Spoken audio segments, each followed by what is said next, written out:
मराठवाड्यातील सर्वात मोठे धरण कोणते? जायकवाडी उत्तर बरोबर आहे. पहिला प्रश्न, पया फेरीची पहिली सुरुवात अगदी यशस्वी केली.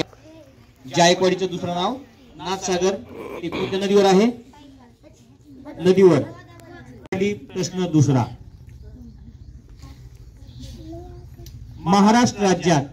महाराष्ट्र राज्यात एकूण किती जिल्हे आहेत?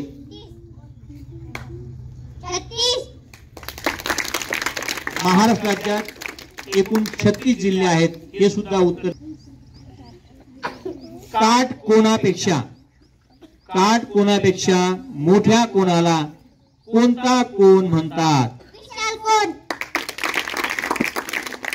अगदी बरोबर उत्तर आहे की 90 अंश मापाचा जो कोण असतो तो काटकोन असतो आणि 90 अंश पेक्षा मोठा जो कोण असतो त्याला काय म्हणतात? विशाल कोण. विशाल कोणाचं माप किती असतं माहितीये?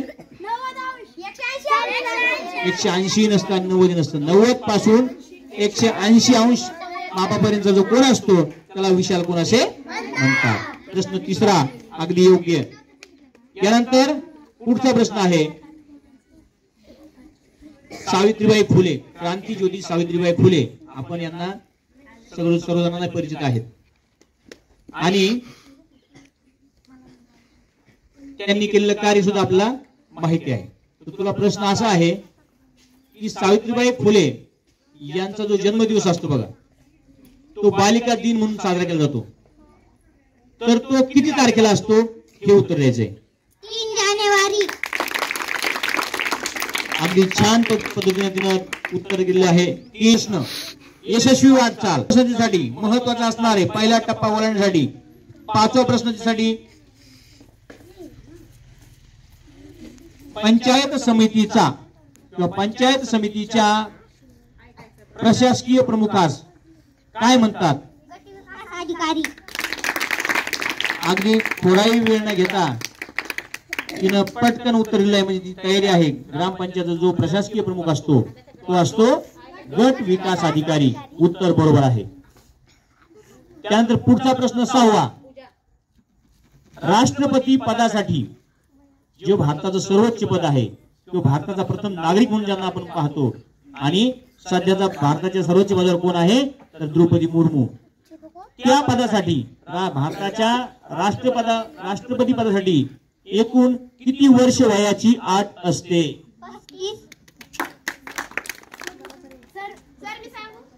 बघा, अतिशय महत्वाचा होता. तिने 5 प्रश्न सुंदर पद्धतीने ओलांडले होते आणि आजची स्टुडंट ऑफ द स्कूल म्हणून आधी तिला संधी होती. अतिशय महत्वाचा प्रश्न तिला विचारला होता आणि या प्रश्नाचं उत्तर तिला अपेक्षित बरोबर देणं गरजेचं होतं. कारण उत्तर चुकलं तर येत नसेल तर लाईफलाईन घेणं गरजेचं होतं. 2 लाईफलाईन तुला शिल्लक आहेत. प्रश्न 5 बाकी होते आणि तुला जर येत नसेल तर तू लाईफलाईन घेऊन तुझा मार्ग तू सुरक्षित करू शकत होतीस. परंतु तिनं लाईफलाईन तिच्या लक्षात राहिली नाही म्हणा किंवा तिला आठवली नाही म्हणा, पण तिने डायरेक्ट उत्तर दिलं आणि ते उत्तर बरोबर आले. 6 प्रश्न अगदी छानपैकी आदिती पुढे जात आहे. तुझं अभिनंदन. तुझ्यासाठी प्रश्न 7वा. 2 लाईफलाईन शिल्लक आहेत. 7वा प्रश्न, तोरणमाळ हे थंड हवेचे ठिकाण कोणत्या जिल्ह्यात आहे? शांत विचारपूर्वक उत्तर द्यायचं. लाईफलाईन 2 शिल्लक आहेत. प्रश्न 7वा, तोरणमाळ हे थंड हवेचे ठिकाण कोणत्या जिल्ह्यात आहे? बघा, या ठिकाणी आदिती अडकलेली आहे. तिनं लाईफलाईन निवडली आहेत. तुला 2 लाईफलाईन आहेत. Student lifeline, teacher lifeline. कोणती घ्यायची तुला? बघा, तिनं स्टुडंट लाईफलाईन निवडलेली आहे. तर बघूया आपण तिला कोण मदत करते. फक्त 8-1 आहे. 1 मुलं तिला मदत करतील. 1 ते 5. 1 ते 5. प्रश्न असा आहे की तोरणमाळ हे थंड हवेचे ठिकाण कोणत्या जिल्ह्यात आहे? कोणाकडे जायचं सांग, तिला विचारा. थांबा. नंदुरबार.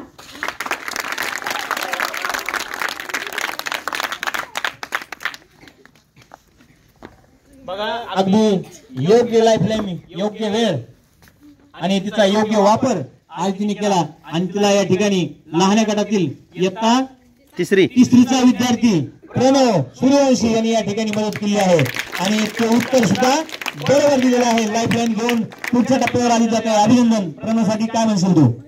थँक्यू. प्रणवने तुला मोठ्या संकटातून वाचवलंय कारण की या प्रश्नामुळे तुला बाहेर जाऊ. प्रश्न 2 लाईफलाईन 1 बघूया काय होते. महाराष्ट्रातील पहिला भारतरत्न प्राप्त व्यक्ती कोण? सचिन तेंडुलकर. महाराष्ट्रातील पहिला भारतरत्न प्राप्त व्यक्ती कोण? प्रश्न नीट ऐकायला पाहिजे होता. उत्तर पूर्ण देणं अपेक्षित होतं परंतु आणि लाईफलाईन शिल्लक होती. आपल्याला प्रश्न नीट ऐकणं गरजेचं असतं. तर या ठिकाणी आदितीचं उत्तर हे चुकलेलं आहे आणि तिला नाईलाजानं अगदी मोक्याच्या क्षणी दुर्दैवानं बाहेर जावं लागत आहे. ही खेदाची गोष्ट आहे. पण चला जोरदार टाळ्या. खूप छान पद्धतीने प्रयत्न केला आणि अगदी जाऊन तिला माघारी जावं लागते. जबरदस्तीने आपल्याला संधी देऊन किंवा जबरदस्तीने आपल्याला होणार नाही. आपण विचारपूर्वक पुढच्या वेळेस काम करू आणि यासाठी आपल्याला नियमाचं पालन करावं लागेल. आणि मग चला आदिती अगली बार समजूसाठी. महाराष्ट्राचा राज्य प्राणी कोणता आहे? शेकरू.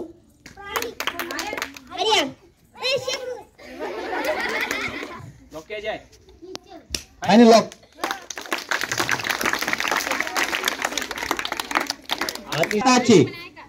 भारताचे राष्ट्रीय गीत कोणते आहे?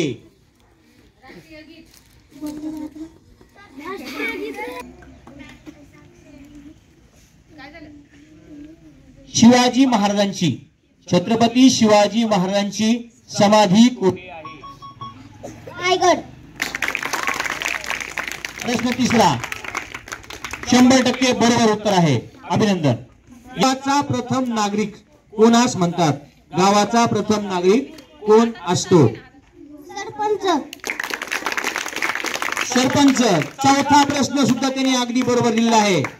आता 5वा पहिला टप्पा या स्टुडंट ऑफ द स्कूल मधला प्रश्न 5वा महत्वाचा प्रश्न आणि महत्वाचा टप्पा. 5वा प्रश्न दुसरी आहे. या प्रश्नातून तुला बाहेर जाऊ लागू शकतं. शासन पद्धती कोणत्या प्रकारची आहे? लोकशाही. बरोबर.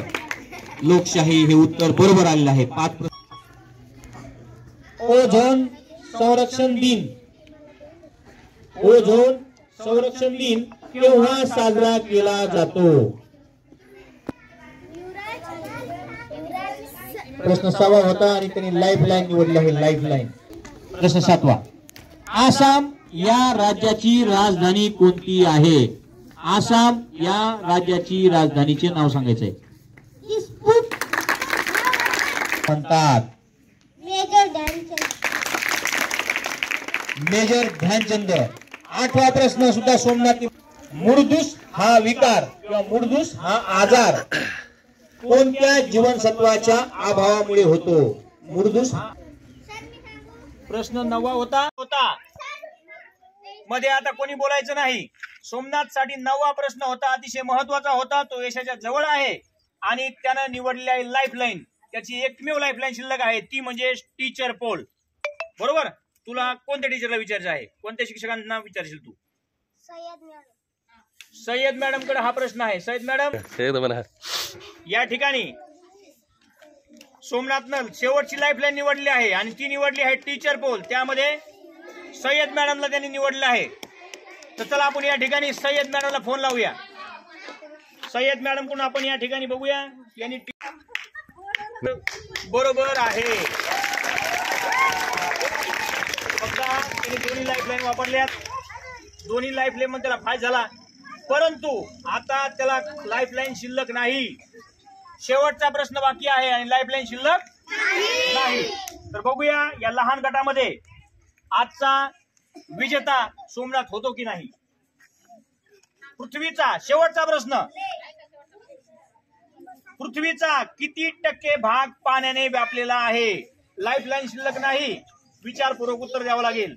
पृथ्वीचा किती टक्के भाग पाण्याने व्यापलेला आहे? म्हणजे पृथ्वीवर एकूण किती पाणी आहे?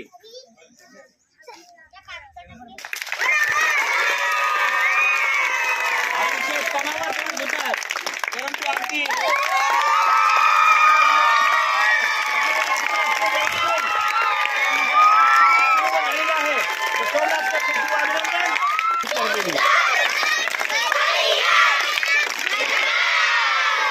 बस बोल.